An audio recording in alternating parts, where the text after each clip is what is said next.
이제 이스라엘 정치 무대와 의무군 복무에 응하지 않은 초정통파 예시바 학생들의 체포 문제로 넘어가겠습니다.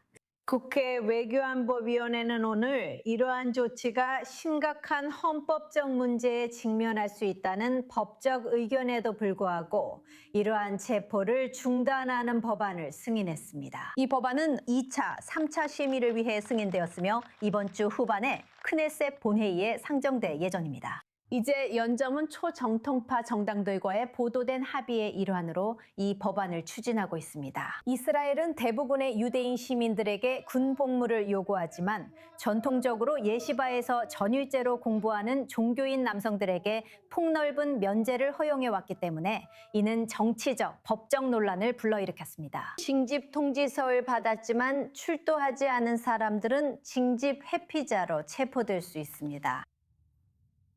더 자세한 이야기를 위해 예루살렘에서 연결된 리쿠드당 자유지상주의 코커스 대표 아미르 와이트만 씨를 모시게 되어 기쁩니다. 시간 내주셔서 정말 감사합니다. 정치적으로 항상 논의할 것이 많지만 오늘의 주요 소식인 공식 선거일 10월 27일 이야기를 시작하고 싶습니다.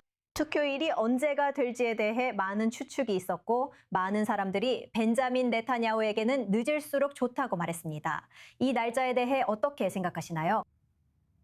네, 우선 이스라엘에서 선거가 제때 치러지는 것은 1988년 이후 처음입니다. 그러니까 38년 만이죠. 정말 오랜만입니다.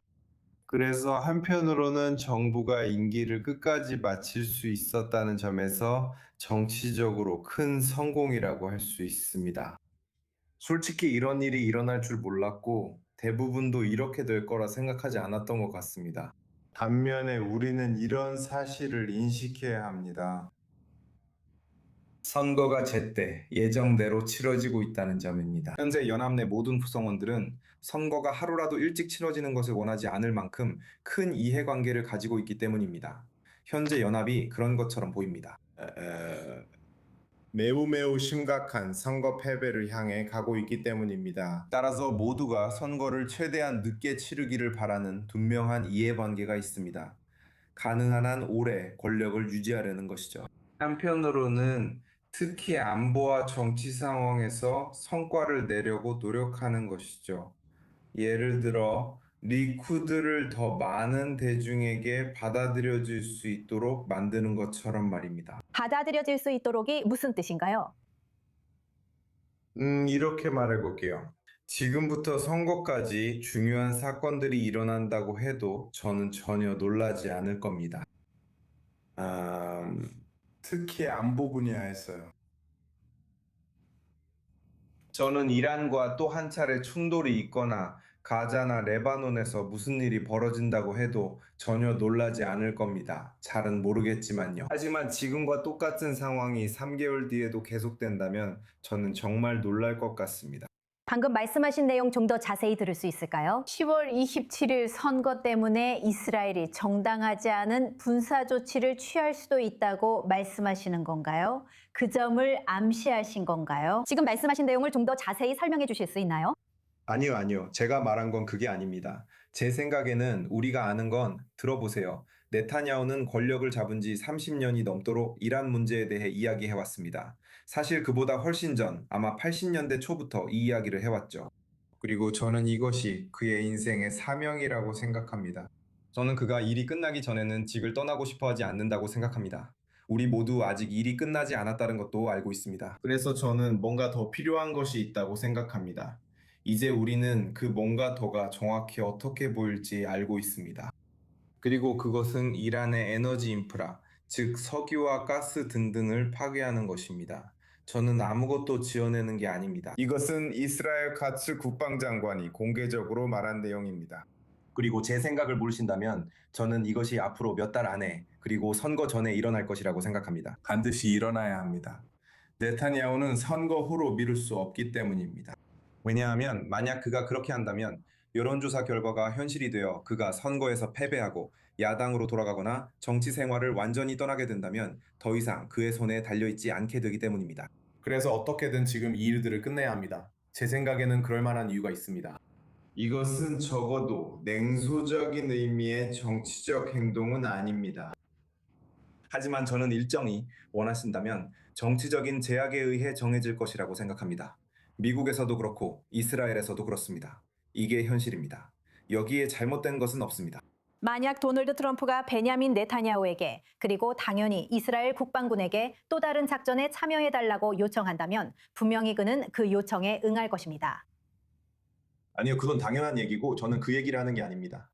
지난 며칠 동안 우리는 특히 국방장관으로부터 점점 더 많은 메시지를 들었습니다. 다시 한번 이스라엘 카츠가 이스라엘이 전적으로 이스라엘 단독 작전으로 그것을 해낼 수 있는 능력이 있다고 말했습니다.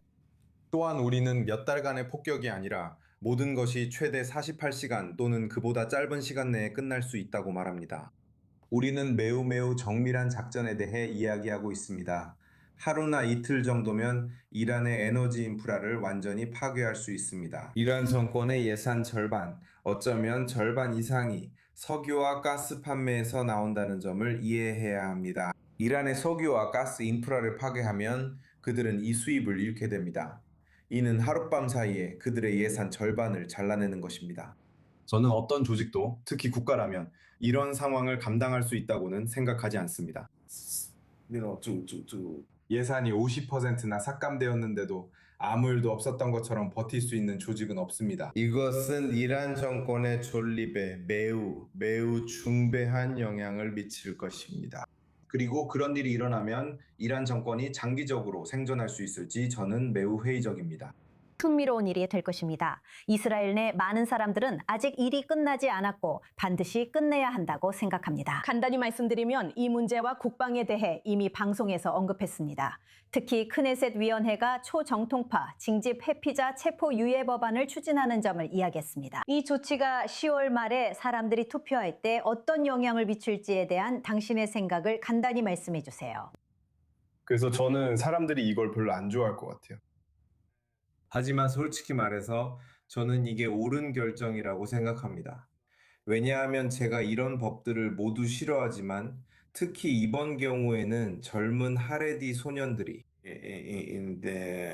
감옥에 가는 것은 사실 역효과를 냅니다. 그것은 그들을 더 넓은 초정통파 대중의 눈에 영웅으로 만듭니다. 저는 이것이 이스라엘 군대와 더 넓은 이스라엘 대중의 이익에 반한다고 생각합니다. 그래서 저는 이 법에 반대하지 않습니다. 이것은 분명히 흥미로울 것입니다. 많은 사람들은 종교를 믿는 젊은 남성들이 반드시 전투 임무에 참여할 필요는 없다고 주장할 것입니다. 그들이 맡을 수 있는 역할은 많지만 여기서 마치겠습니다. 아미르 바이트만 예루살렘 생방송 연결 감사합니다. 이 대화는 계속될 것입니다. 시간 내주셔서 고맙습니다.